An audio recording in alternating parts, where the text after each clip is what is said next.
grupo de personas mayores cada vez más educado y también de un grupo de personas mayores que cada vez gozan de mejores niveles de salud. ¿Esto qué significa respecto a la participación política? Que este grupo de personas mayores tendrán una creciente importancia tanto como objetos políticos, ¿sí? Como objetos de las políticas asociadas, por ejemplo, al estado de bienestar, como también como sujetos políticos, ¿sí? Como un grupo cuyas voces y cuyas opiniones, sin duda, deben ser tenidas en cuenta en los procesos de toma de decisión política. Y esto es lo que vemos en relación a los cambios políticos, ¿sí? Que estos cambios políticos se producen a diferentes niveles y con diferentes objetivos. Simplemente traigo algunos ejemplos aquí. Tienen el Tratado de Lisboa, que para aquellos que no lo conocen, es una modificación de las normas de funcionamiento de la Unión Europea que suscriben todos los Estados miembros desde el año 2007 y que claramente establece en los artículos 10 y 11 que se deben asegurar mecanismos de participación ciudadana directa, ¿sí? Es decir, estamos pasando de un énfasis de una democracia representativa donde votábamos, elegíamos a nuestros representantes y luego nos olvidábamos, hacia formas de democracia más participativa.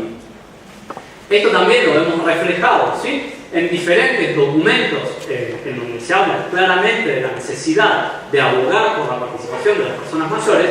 Recientemente la Convención Interamericana de Derechos de las Personas Mayores, que se mencionó esta mañana, este componente de participación tan claro, que forma parte del núcleo de la Convención, como también documentos muy conocidos por todos ustedes, como puede ser el documento de envejecimiento activo, ¿sí? De la Organización Mundial de la Salud, o el Plan Madrid sobre el envejecimiento de Naciones Unidas. Pero no solo vemos estos cambios a este nivel más macro, sino a niveles más micro, digamos, ¿sí? Así tienen, por ejemplo, los diferentes consejos de personas mayores que se han establecido y que están funcionando en muchas ciudades alrededor del mundo, todo este movimiento de ciudades amigables con las personas mayores que también enfatizan la necesidad de contemplar la participación de los mayores, y no solo eso, sino también para personas mayores que viven en instituciones, cada vez más se aseguran mecanismos para que puedan opinar sobre las decisiones que respectan a sus cuidados, por ejemplo, ¿sí? Aquí tienen esta herramienta de Client Engagement Toolkit, ¿sí? Desarrollada por Beate Pripsky en Australia, que es una manera de promocionar la participación activa de las personas mayores institucionalizadas en todas aquellas decisiones que conciernen a sus cuidados, ¿sí? Entonces estamos asistiendo a un cambio de paradigma de pensar a los mayores como objetos de atención, es decir, como una carga para sus comunidades, a pensarlos como sujetos de derechos, ¿sí? Como un recurso para sus comunidades. Pasemos entonces a la segunda pregunta, que es ¿qué entendemos por participación política? Hablamos mucho de participación política, pero sin embargo hay muy poco acuerdo sobre qué significa este concepto. Decir en primer lugar que la participación política ha sido estudiada tradicionalmente en lo que se conoce como participación cívica o civic engagement en inglés. Y como pueden ver en esta figura de elaboración propia, los estudios sobre la participación cívica no han hecho sino que incrementarse a lo largo de los años, ¿sí? En el año 1963 apenas teníamos una publicación sobre la participación cívica de los mayores, y en el año 2016 tenemos aproximadamente 100 publicaciones sobre este tema. Sin embargo, todavía no existe acuerdo sobre qué significa participar a nivel cívico. Y yo creo, pensando en este concepto, es el típico ejemplo de lo que el politólogo italiano Giovanni Sartori llama estiramiento conceptual. ¿Qué es el estiramiento conceptual? Es cuando un concepto se va aplicando sucesivamente a diferentes referentes, por más que no cumplan con las características propias de ese concepto, con el resultado final de que el concepto deja de significar lo que originalmente significaba, ¿sí? Entonces, este fenómeno a nivel de participación cívica tiene una evolución histórica, ¿sí? En los años 40, cuando hablábamos de participación cívica, hablábamos exclusivamente de participación electoral. Es decir, la participación activa del ciudadano se limitaba a sufragar su voto cada 4 o 6 años y ahí se acababa el asunto. Ya en los años 50 se incorpora un antes y un después de la participación cívica. Es decir, se empieza a considerar que este ciudadano puede participar en las campañas electorales antes de las elecciones y que puede contactar con los representantes con posterioridad a las elecciones. En los años 70 se produce una especie de revolución, ¿sí? Que tiene que ver con la eclosión de diferentes movimientos sociales y de protesta alrededor del mundo, y entonces empezamos a considerar vías no formales, ¿sí? No institucionalizadas de participación, como pueden ser los movimientos de protesta o los movimientos sociales. Y finalmente, en los años 90, es cuando el concepto deja de perder absolutamente su significado, particularmente con la publicación de dos obras que seguramente conocen. Una es la obra de Robert Putnam, Solo en la bolera, y la otra es la obra de Sidney Verba y colaboradores, que se llama Poison Equality, ¿sí? ¿Por qué se produce este estiramiento conceptual? Porque desde la perspectiva de Putnam, por ejemplo, participación cívica son todas aquellas actividades que contribuyen a la generación del denominado capital social. Esto significa que ir a jugar a los bolos el sábado por la tarde constituye participación cívica, ¿sí? ¿Qué podemos hacer ante este panorama? Hay dos estrategias que podemos seguir. Uno es buscar una definición de participación cívica basada en indicadores y un poco con la filosofía de cuanto más mejor, ¿sí? Porque cuanto más indicadores tenga, podré aprender de manera más profunda el concepto de participación cívica, y la otra es hacer una aproximación basada en conceptos, ¿sí? Es decir, mirar las definiciones que se han hecho a nivel conceptual del concepto de participación cívica y tratar de identificar dimensiones relevantes que permitan clasificar estas actividades. Y este es el trabajo que estamos haciendo con Thomas Sharp de la Universidad de Newcastle, que esperamos que pronto vea la luz. Lo que hemos visto haciendo este trabajo es que hay dos dimensiones esenciales de la participación cívica, y aquí parece haber acuerdo en la literatura. Una es la participación social, que tiene que ver con todos los vínculos de confianza y reciprocidad que se producen en el seno de una comunidad, y la otra es la participación política, que, tomando una definición clásica de Bradley, podemos definir como la acción del ciudadano ordinario dirigida a influir algunos resultados políticos, ¿sí? Tienen aquí en la definición 4 elementos de métricas que considero esenciales tener en cuenta. Uno, que estamos hablando de acción, es decir, de comportamiento activo. No estamos hablando aquí de seguir la política, de tener interés por la política. En segundo lugar, hablamos de ciudadanos ordinarios, no de aquellos que se dedican a la actividad política de manera profesional. En tercer lugar, que esta acción busca tener una influencia, busca tener un impacto en los procesos de toma de decisión, y que este impacto tiene que ver con los resultados políticos, es decir, en cómo se asignan jerárquicamente los valores de una sociedad, si entendemos así la política. La participación política per se también es un fenómeno multidimensional.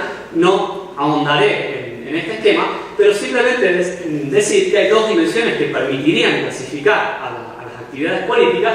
Una es si son formas institucionalizadas o son formas no institucionalizadas, y otra es si se trata de formas individuales o colectivas. En lo que sigue me centraré sobre todo en este tipo 3 de participación política, que es el que hemos trabajado más nosotros en nuestra línea de investigación. Pasando entonces a la tercera pregunta, ¿de qué sabemos sobre la participación política en la vejez? Cuando vamos a mirar la literatura sobre participación política, encontramos estudios que se sitúan en 3 niveles, ¿sí? En un primer nivel hay muchos estudios que abordan los aspectos socioculturales de la participación, es decir, cómo cambia la participación de los mayores en diferentes momentos históricos y a través de diferentes configuraciones sociales. En segundo lugar, encontramos estudios que abordan la dimensión más organizacional de la participación política, es decir, cómo determinados marcos de gobierno, cómo determinados marcos legislativos favorecen o impiden algunas formas determinadas de participación política, ¿sí? El ejemplo más claro de esto es, si estudiamos la participación electoral, no será lo mismo estudiarla en países donde esta participación es obligatoria, como en Argentina, Australia y otros países, que estudiarla en países donde esta participación es voluntaria o es opcional. Y en tercer lugar tenemos los estudios que se sitúan en un nivel individual. ¿Qué buscan explicar estos estudios? Buscan explicar por qué individuos que viven en los mismos contextos socioculturales y que están sujetos a los mismos mecanismos de gobierno, a los mismos mecanismos legislativos, sin embargo hay algunos que participan más que otros, ¿sí? Lo que buscamos explicar son las diferencias interindividuales a nivel de participación. Cuando vamos a ver estos estudios, podemos utilizar lo que se conoce como un modelo procesual de la participación. Entonces podemos encontrar estudios que se centran en entender los antecedentes de la participación, que exploran cómo el capital humano, el capital social, factores de personalidad, motivaciones, etc., impiden o favorecen la participación política de los mayores. Tenemos también estudios que abordan las consecuencias de la participación, que comparan aquellos que participan y no participan en dimensiones como la salud física, el mental, el bienestar hedónico, daimónico y otras variables. Y tenemos, como se puede ver aquí, mucho más escasos estudios que se centran en el proceso de participar per se. ¿sí? Y que buscan explicar, por ejemplo, cuáles son las barreras que encuentran algunas personas para continuar participando una vez que han iniciado la participación, o cuáles son las trayectorias de participación, o cuáles son las experiencias que tienen las personas participando. En nuestra línea de investigación hemos abordado prácticamente todos estos aspectos de la participación política. Y evidentemente no pretendo aburrirlo aquí explicando cada uno de estos estudios, pero estaré más que gustoso, si a alguien le interesa, me puede escribir un email y les envío todas las publicaciones. Entonces lo que he hecho es seleccionar simplemente 3 estudios para explicar un poco más en detalle. Uno referente a cada una de estas dimensiones de la participación. Explicaré un estudio sobre antecedentes, un estudio sobre la participación y un estudio sobre las consecuencias de la participación.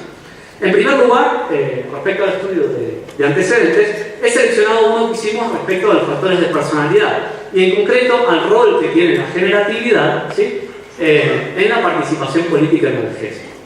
Como sé que muchos de ustedes no provienen del ámbito de la psicología, explicaré brevemente de qué es la generatividad. La generatividad es un concepto propuesto por el psicólogo cognitivo Erik Erikson, que fue el primero de alguna manera en proponer una teoría del ciclo vital que fuese más allá de la adolescencia y de la adultez temprana, ¿sí?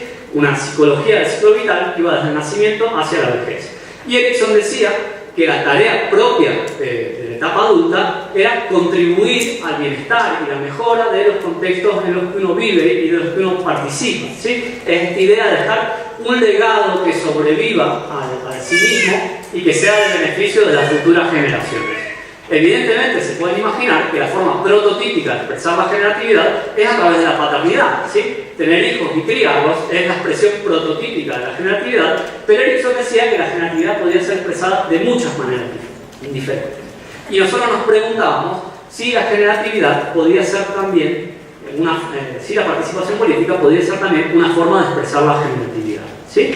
Lo que pasa es que la generatividad no solo tiene que ver con expresar intereses generativos, sino que tiene que ver con establecer metas de comportamiento generativas y también tiene que ver con las demandas culturales de actuar de forma generativa.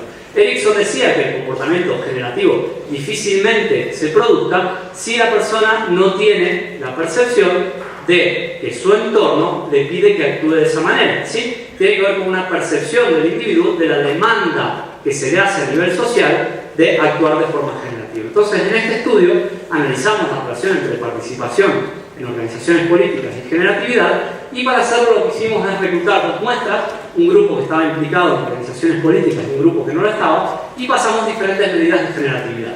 La escala de interés generativo, 3 frases incompletas sobre metas generativas en pasado, presente y futuro, y respecto a las demandas culturales, una frase incompleta que decía lo que la sociedad espera de las personas mayores es. Las frases incompletas, para aquellos que no conozcan la técnica, simplemente se le presenta a la persona esta primera parte de una frase y se le pide que la complete con lo primero que le venga a la mente, ¿sí? Entonces, a nivel de resultados, podemos ver que el grupo que participaba y el grupo que no estaba implicado difieren claramente en interés generativo, ¿sí? El interés generativo es mucho mayor en el grupo que participa. A nivel de metas generativas, vemos que no hay diferencia en el pasado, pero que sí que hay claras diferencias en el presente y en el futuro, ¿sí? Es decir, las personas que participan en política establecen muchas más metas generativas para su presente y su futuro que aquellos que no participan. Y en segundo lugar, por lo que hace a la demanda cultural, aquellos que participan tienen la percepción de que su entorno les pide que lo hagan, ¿sí? Tienen la percepción de que viven en un entorno favorable a la participación. Conclusiones de este estudio, pues que el grupo de personas que participan y los que no difieren claramente en todas las medidas de generatividad, que expresan puntuaciones más altas en el interés generativo, reportan más metas generativas en el pasado y en el presente y en el futuro, y perciben más demandas culturales generativas que aquellos que no participan. Y conclusión general, podemos ver claramente que la participación política puede ser entendida como una expresión de la generatividad en la vejez. Pasemos ahora al segundo estudio, que hablaré de un estudio sobre barreras para la represión, que es un estudio que está hecho con personas que participan. Y es un estudio en donde le preguntamos a estas personas cuáles eran las posibles barreras que percibían para continuar participando. Esto es muy importante porque cuando vemos los estudios de participación política, muchas veces nos centramos en las barreras de entrada a la participación, ¿sí? Y una vez que los individuos superan estas barreras de entrada a la participación, nos olvidamos de ellos y pensamos que seguirán participando por siempre y por toda la eternidad, ¿sí? Pero sabemos que no es así, que estos individuos pueden dejar de participar por diferentes motivos. Y esto es lo que intentamos, esta información, recabar en este estudio. Respecto al diseño, y de rápido también, reclutamos 3 muestras diferentes de individuos que estaban activamente implicados en organizaciones políticas, en asociaciones de vecinos, partidos políticos y sindicatos, y organizaciones de causa única, que muchos de ustedes se preguntarán qué es esto de las organizaciones de causa única. Son las organizaciones que tienen la defensa, digamos, de un colectivo o de un ideal como su principal motus, digamos, de acción, ¿sí? Como pueden ser los movimientos feministas, las organizaciones de personas mayores, los movimientos ecologistas, los movimientos de lucha por los derechos humanos, etcétera, etcétera. Y en este estudio propusimos a estos participantes una pregunta abierta que era: si en algún momento del futuro dejase de participar, ¿cuáles podrían ser los motivos? Respecto a los resultados, vemos claramente que aparecían 3 categorías. La primera, mucho más frecuente que las demás, que tenían que ver con barreras relacionadas con los recursos. Es decir, la gente decía que solo dejaría de participar si les fallaba la salud, si se tenían que dedicar al cuidado de familiares y otras razones. Aparecían también razones relacionadas con las motivaciones, es decir, tardar la motivación para participar, dedicarse a otras actividades, sentirse decepcionado de la participación, y aparecían también barreras relacionadas con las oportunidades, es decir, percibir que la propia participación no tenía el reconocimiento esperado o que no tenía impacto, etcétera, etcétera. También vimos en este estudio que las barreras que percibían las personas estaban influenciadas por diversas variables. Una de ellas por el tipo de organización, pero también por algunas características de aquellos que participaban y por características de la participación. En esta figura pueden ver simplemente que las barreras relacionadas con los recursos eran mucho más frecuentes en los movimientos vecinales, en asociaciones vecinales, que en otro tipo de organizaciones en donde aparecían de forma más clara las barreras relacionadas con motivaciones u oportunidades. Conclusiones. Entonces, podemos decir que las barreras para participar se clasifican en 3 grandes grupos. Uno es perder los recursos que se consideran necesarios para participar. En segundo lugar, perder la motivación que yo tenía para participar. Y en tercer lugar, que el contexto, es decir, las oportunidades que tenga de participación, dejen de estar allí, o como mínimo que no sean visibles para mí. Podemos ver también que la barrera que yo perciba depende tanto del tipo de organización como de mis propias características sociodemográficas de participación. Y entonces, como conclusión general de este estudio, cuando pensamos en estrategias para retener a los mayores en las organizaciones, debemos tener en cuenta estas características, ¿sí? Debemos atender a la diversidad de la participación y a la propia diversidad de las personas mayores. Finalmente, el tercer estudio presentará un estudio sobre aprendizaje como producto de la participación, que es un estudio que va a las consecuencias de participar. Y en este estudio lo que nos interesaba era saber qué aprenden las personas mayores del hecho de participar en organizaciones políticas, qué se llevan de la participación. Esto hace referencia a un concepto del campo de la psicología de la educación, que es el concepto del aprendizaje informal, ¿sí? Aprendizaje informal es todo aquel aprendizaje que se produce de manera no intencional, es decir, yo no busco aprender aquello, pero si me preguntan explícitamente por qué he aprendido, seguramente puedo articular una respuesta de qué he aprendido de esta participación. Sobre el diseño no me extenderé porque es el mismo que el estudio anterior, simplemente que en este caso le preguntamos a las personas: ¿considera usted que ha aprendido alguna cosa importante gracias a su participación? Y en segundo lugar, si decían que sí, podría explicarnos en pocas palabras qué ha aprendido.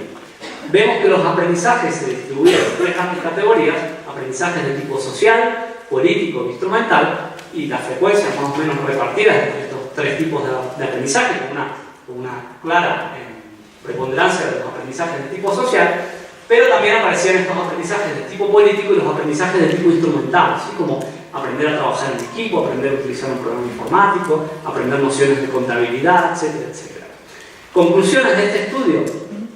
En primer lugar, que la participación en organizaciones políticas no solo tiene un impacto positivo en la comunidad, sino que también que dota a las personas mayores de oportunidades para su propio aprendizaje y desarrollo personal. También, como en el estudio anterior, veíamos que aparecían 3 tipos de aprendizaje: aprendizajes sociales, políticos e instrumentales, y que las características de participación y del propio individuo tenían una influencia en estos aprendizajes. voy a abordar la cuarta pregunta, que para mí es la pregunta más importante de esta presentación, que es ¿qué desafíos debemos afrontar en el futuro? Aquí simplemente daré 5 pistas, 5 claves que yo creo que debemos sí o sí abordar en el futuro sobre la participación política de las personas mayores. En primer lugar, el primer desafío es pensar sobre los efectos negativos de la participación. Y aquí lo que voy a decir está bastante en línea con lo que comentó Ricardo esta mañana, ¿sí? Romper un poco esta narrativa del envejecimiento activo, de la doble ganancia, es decir, de yo contribuyo, me beneficio personalmente y mi comunidad se beneficia también de mi contribución. Porque la participación política puede tener efectos negativos tanto para la comunidad como para el propio individuo, ¿sí? Cuando hablamos de personas que participan en movimientos de ultraderecha, difícilmente podemos decir que este tipo de participación es positiva para la comunidad, y creo que aquí estaremos todos de acuerdo. Pero también la propia participación puede tener efectos negativos para el propio individuo, ¿sí? Aquí tenemos el ejemplo de Mirta, de un sindicato, ¿sí? Que explica en una entrevista cómo ha perdido absolutamente todo como efecto de participar, ¿sí?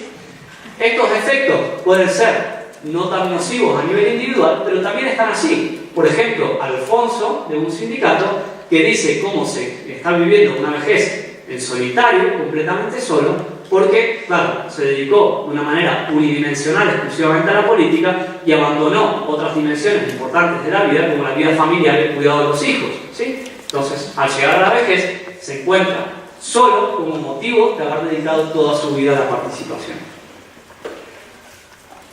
El segundo eje que debemos abordar cuando abordemos la participación política en la vejez es el tema de la diversidad, ¿sí? Llevamos como 30 años llenándonos la boca diciendo el colectivo de personas mayores es un colectivo diverso, no debemos tratarlo de manera homogénea, debemos atender a esta diversidad a nivel de características sociodemográficas y otras características. Sin embargo, en los estudios sobre participación, esta diversidad está escasamente reflejada. Entonces, atender a esta diversidad resulta esencial, en particular, atender a determinados colectivos que podrían experimentar más dificultades para acceder a la participación cívica. Y aquí he puesto algunos ejemplos, pero seguramente ustedes tienen muchos otros ejemplos, ¿sí? Por ejemplo, las personas mayores migrantes, las personas mayores LGBT, las personas mayores con discapacidades, las personas mayores que viven en instituciones, ¿sí? A veces algo tan sencillo como poder votar en una elección es muy dificultoso para alguien que tiene una discapacidad o para alguien que vive en una residencia. Entonces lo debemos tener en cuenta, ¿sí? Y aquí hay que ir también un poco más allá de la diversidad y considerar las teorías de la interseccionalidad, es decir, cómo el hecho de ser mayor, ser mujer, ser lesbiana, ser migrante y pónganle aquí las características que quieran, generan efectos de exclusión que van más allá de cada una de estas características por separado, ¿sí? Y aquí tenemos mucho para aprender, y vuelvo a retomar lo que dijo Ricardo, de, por ejemplo, el movimiento feminista y otros movimientos.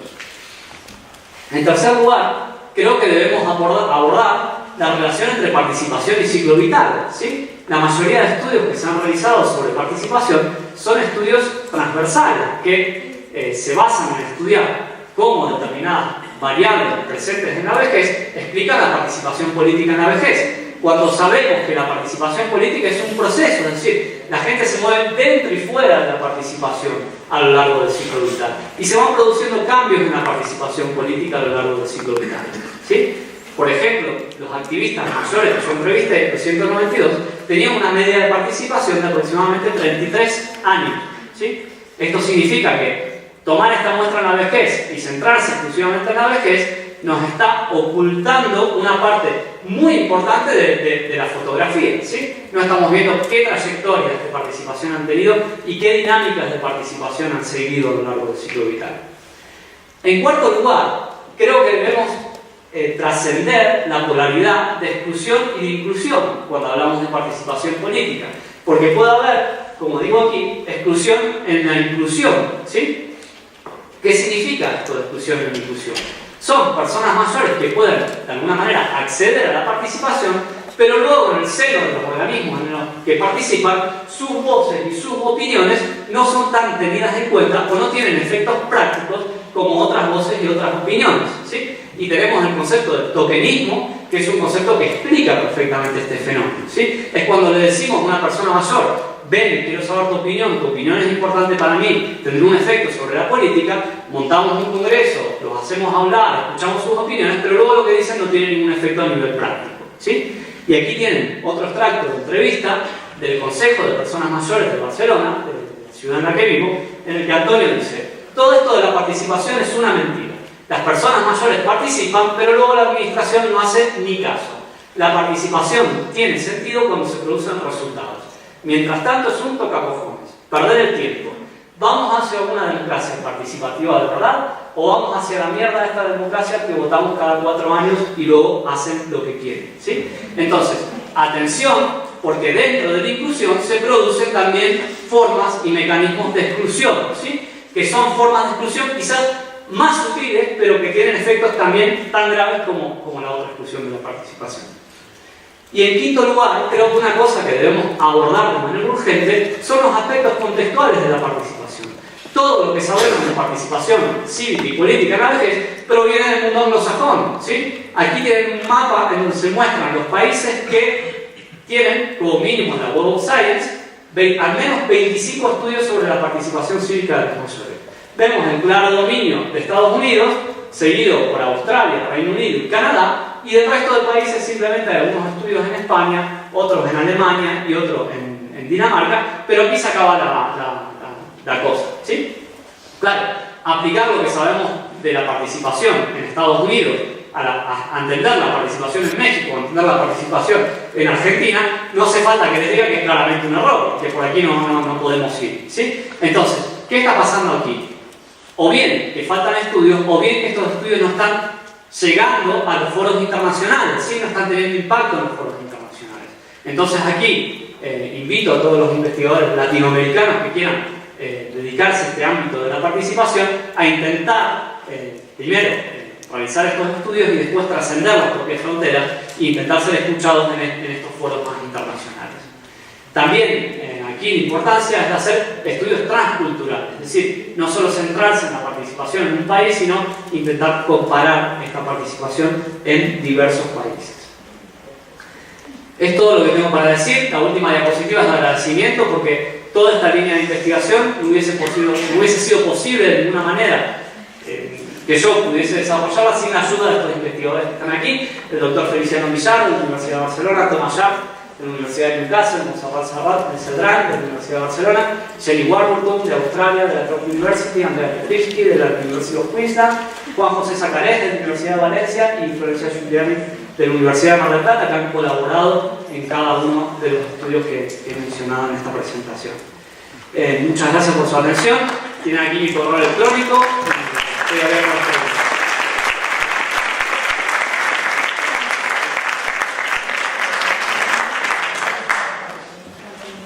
Tenemos una fase de preguntas. De hecho, agradecemos al doctor Rodrigo Serrat Fernández su conferencia.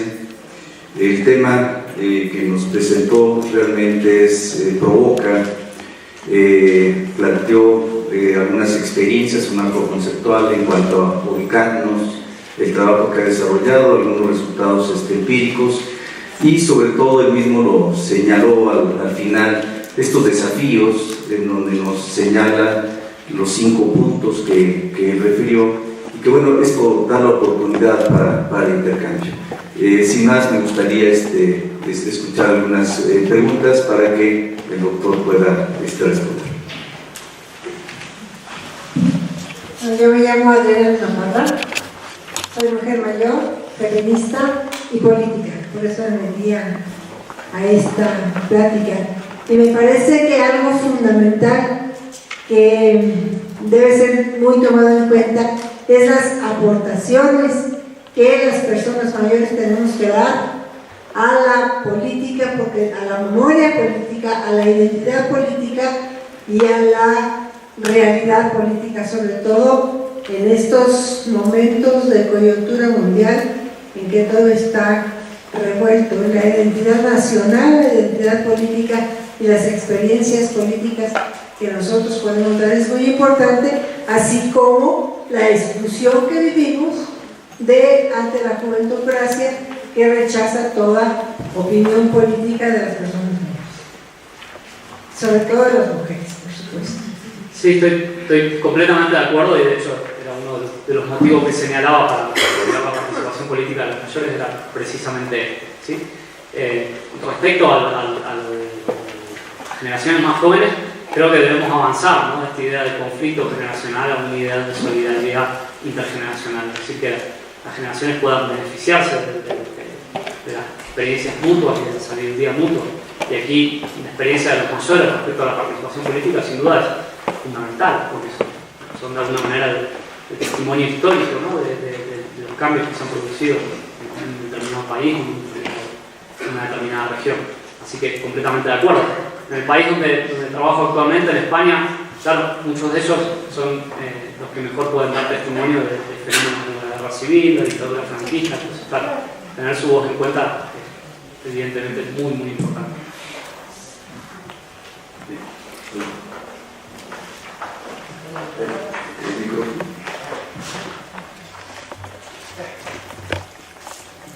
Muchas gracias. En primer lugar, felicitarte, me encantó la presentación y sobre todo que el abordaje del tema, ¿no? Pensar que las personas mayores no son puertas sociales, no son actores protagonistas inclusive de los cambios. No, y compartir con vos que desde el año 2003, con el advenimiento del Plan Internacional de Madrid, la estrategia regional para América Latina, hubo un movimiento, se comenzó un movimiento en Latinoamérica, que es la formación de los consejos de personas mayores a nivel político, donde el Estado suma, ¿no?, en un colectivo de mucho protagonismo político a las personas mayores para poder pensar las políticas públicas. Y esto en casi todos los países de la región. De hecho, en Argentina, a partir del 2003, funciona de manera ininterrumpida y muchas de las decisiones de la política pública fueron tomadas en ese Consejo Federal, cuya representación mayoritariamente de personas mayores. Y esto creo que es algo para mirar de alguna manera muy especial.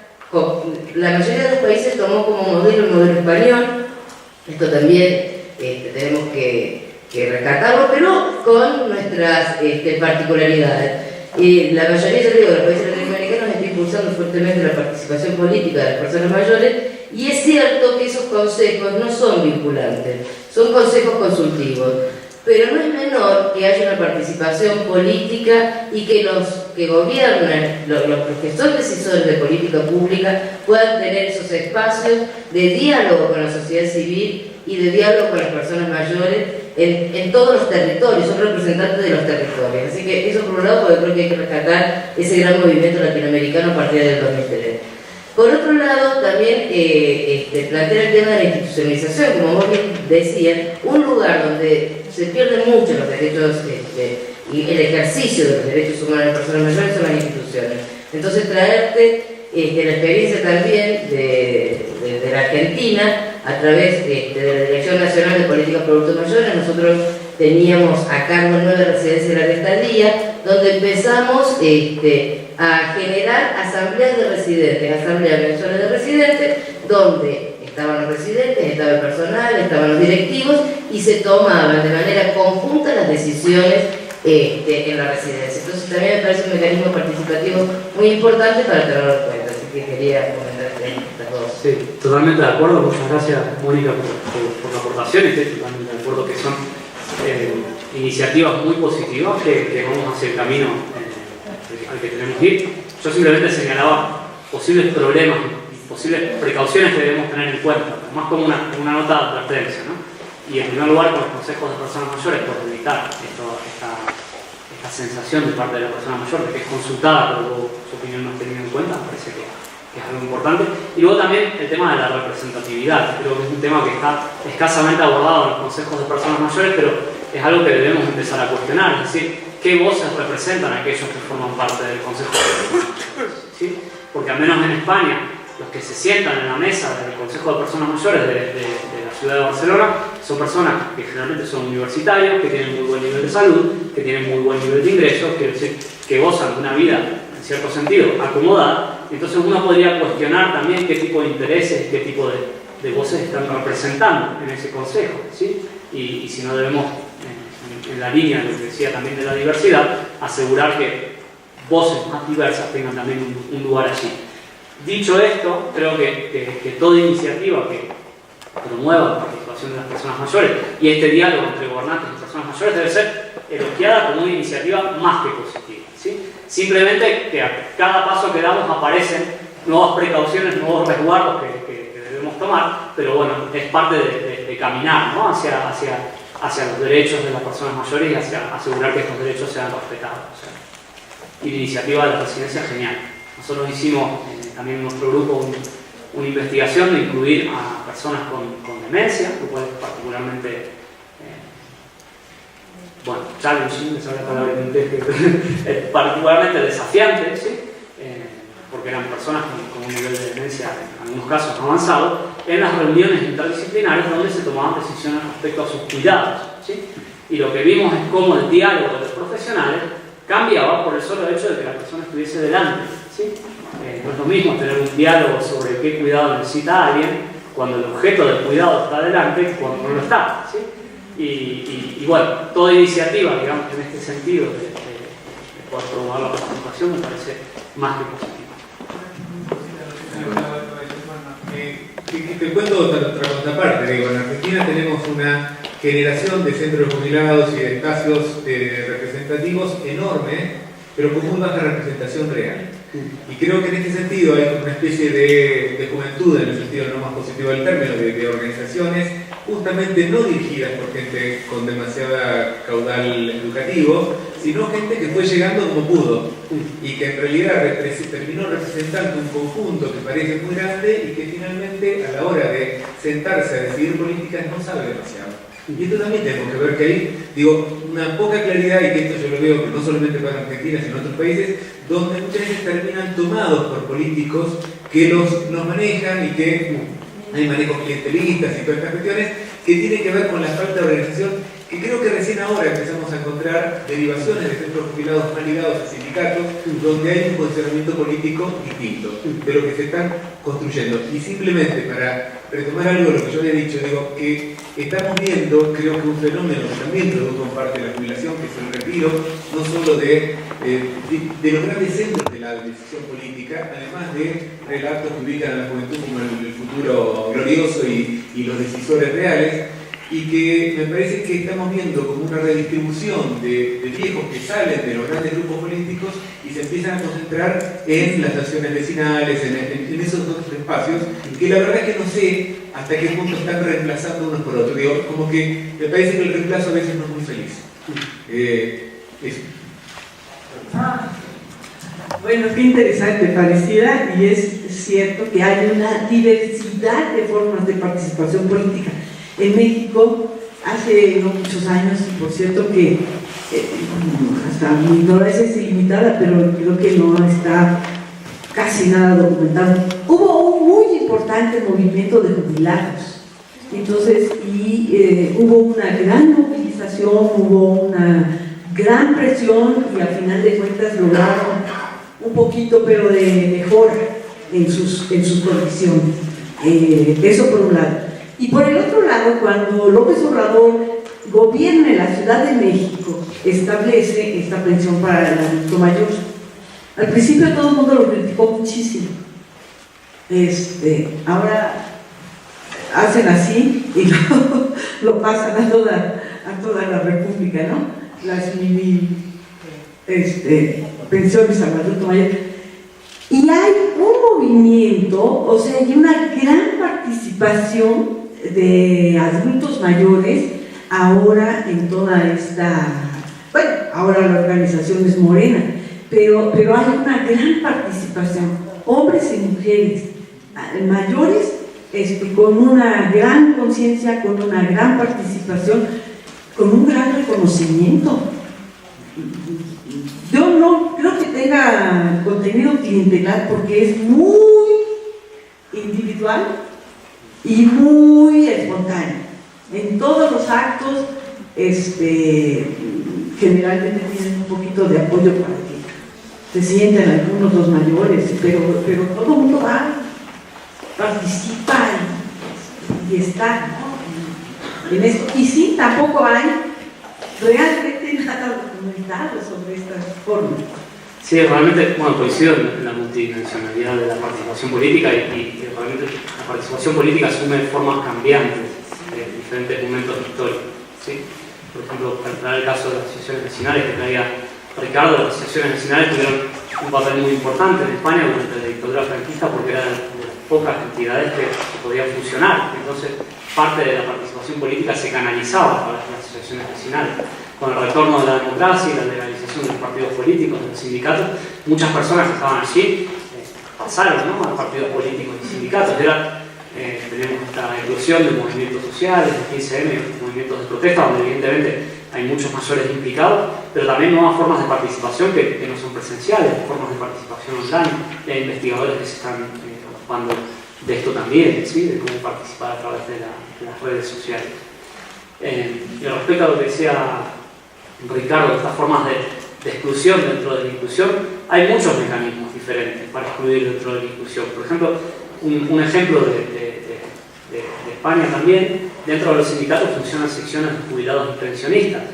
En los grandes sindicatos, comisiones obreras, la UGT, USOP. Sin embargo, estas comisiones de seccionados de jubilados y pensionistas tienen voz en los procesos de toma de decisiones, pero no tienen voto, lo cual es una especie de exclusión, digamos, tan evidente que resulta increíble que aún esté allí. Quiero decir, que se los invita a las juntas directivas donde se toman decisiones, pero como no son activos ya en el mundo laboral, consideran que pueden opinar, pero que no pueden tomar decisiones al respecto, ¿sí?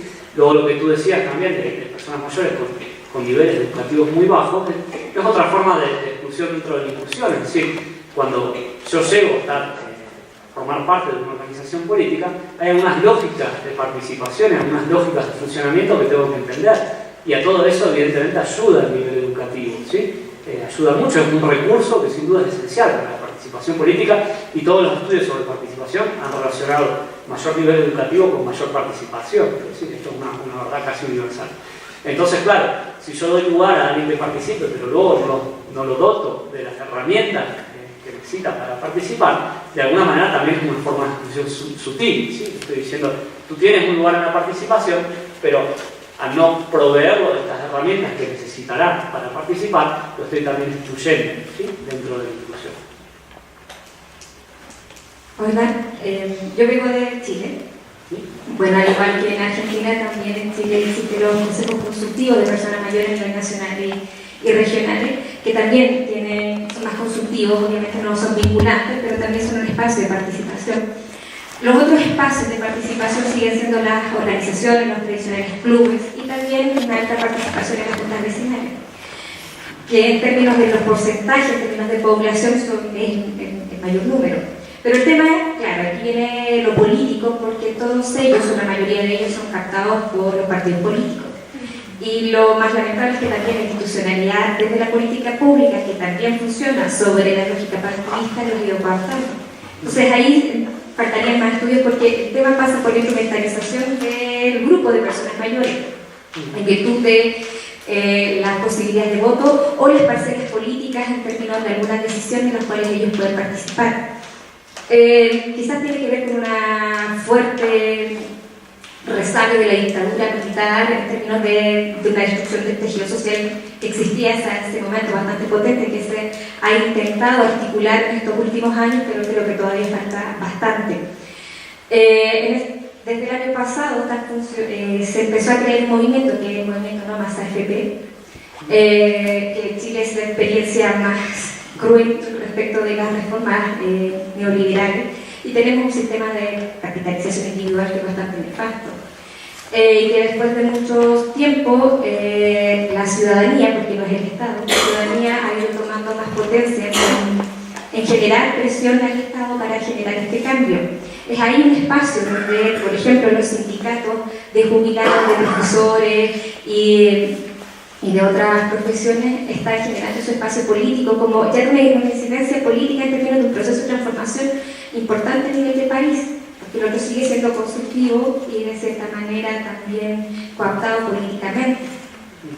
Esperamos que en el futuro cambie ese sistema. Bueno, muchas gracias por la introducción. La verdad que desconozco completamente el caso de Chile, pero muchas cosas de las que dices me resuenan a cosas que he oído de los participantes que he entrevistado en España. Claro, como decía antes, el tema de la representatividad es esencial abordarlo decir, qué voces e intereses están representando las personas mayores que se encuentran en los organismos políticos, ¿no? Y bueno, claro, aquí la afiliación político-sindical muchas veces está presente y es un elemento más a considerar.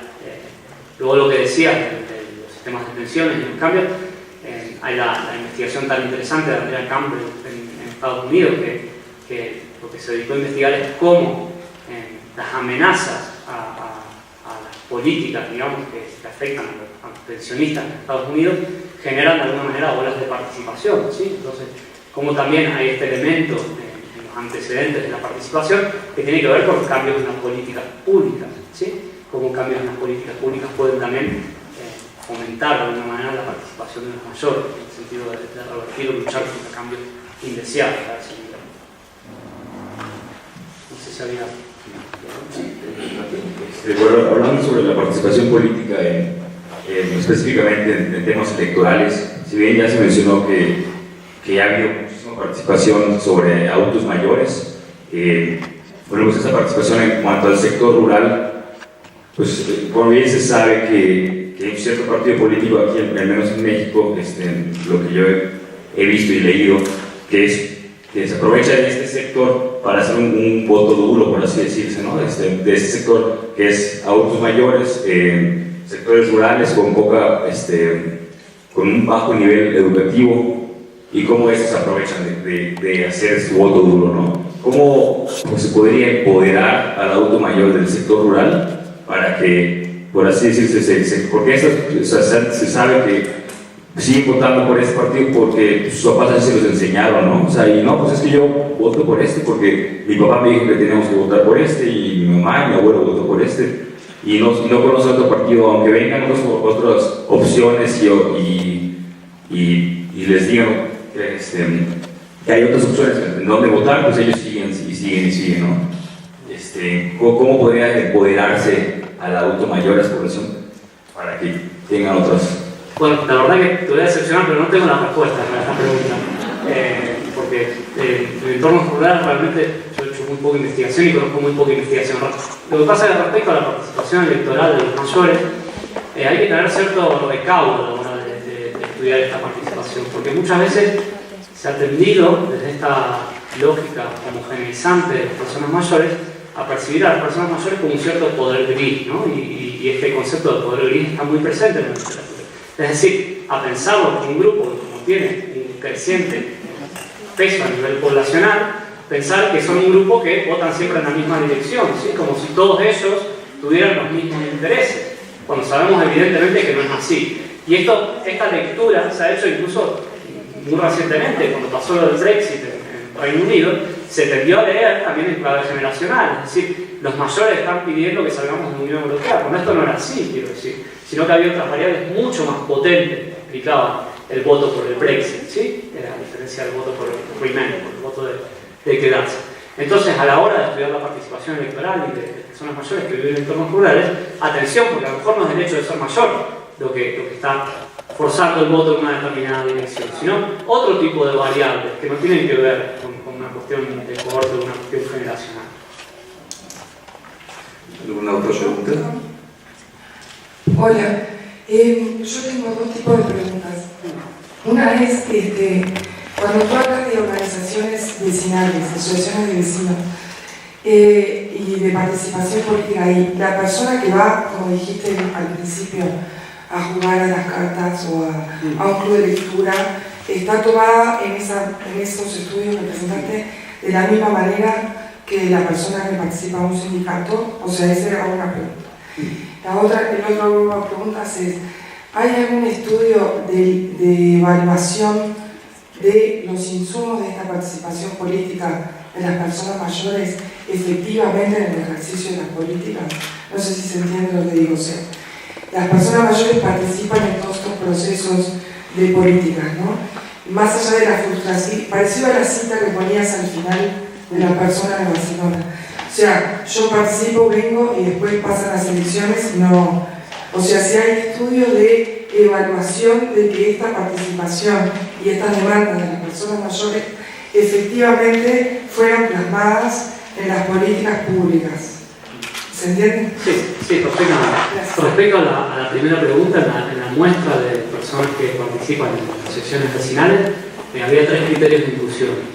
Uno, que tenía que ser un miembro de la junta de la asociación vecinal, es decir, tenía que tener un claro papel en la toma de decisiones de la organización. En segundo lugar, que tenía que haber dedicado como mínimo un año a esta participación. Y en segundo lugar, que dedicara como mínimo 5 horas a la semana a esta participación.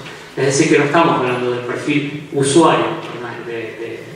De centro de vecinos, digamos, el que va a jugar las cartas, sino que estamos hablando de aquel que realmente está en la toma de decisiones de la organización. Respecto a la segunda pregunta, hay muy pocos estudios hechos, pero sí que hay estudios de Marian Barnes en Reino Unido sobre foros de personas mayores y sobre consejos de personas mayores. Lo que pasa es que son estudios de tipo cualitativo, donde se les preguntan a las mismas personas mayores qué efecto ellos consideran que ha tenido su participación en estos foros o en estos consejos de personas mayores. Muy interesante estos estudios. Sí, interesa seguir. Bien, estamos en el tiempo, tenemos una pregunta más y aprovechando que tengo el micrófono, la voy a hacer. Una pregunta doble, doctor, que me gustaría escuchar su opinión. Una de ellas, de hecho, uno de los desafíos que se señalaron en el último era lo referente a los aspectos contextuales de la participación. Y yo ubico como un elemento importante de este contexto es los que trabajamos con mayores. ¿Cómo influye los que trabajamos con mayores en cuanto a nuestra participación política y qué es lo que de alguna manera representa y guía y orienta para que esto pueda darse? Porque al final los que trabajamos directamente con los grupos y que interactuamos a nivel de gerontología comunitaria podemos tener o tenemos una influencia, o sea, qué peso tiene, y de alguna forma también lo ligo con la otra pregunta del ciclo vital, que algunos de los mayores que participan lo han hecho siempre, y si es un factor determinante o influye los que trabajamos con mayores y no lo hemos hecho, qué tanto influimos para que esto no ocurra, o sea, qué tanto se puede dar. Pregunta muy interesante, muchas gracias por la pregunta. Respecto al papel que tienen los profesionales en la participación de los mayores, yo creo que es un papel esencial, crítico, tanto si uno trabaja en el entorno comunitario como si uno trabaja en el entorno residencial, por ejemplo, ¿sí?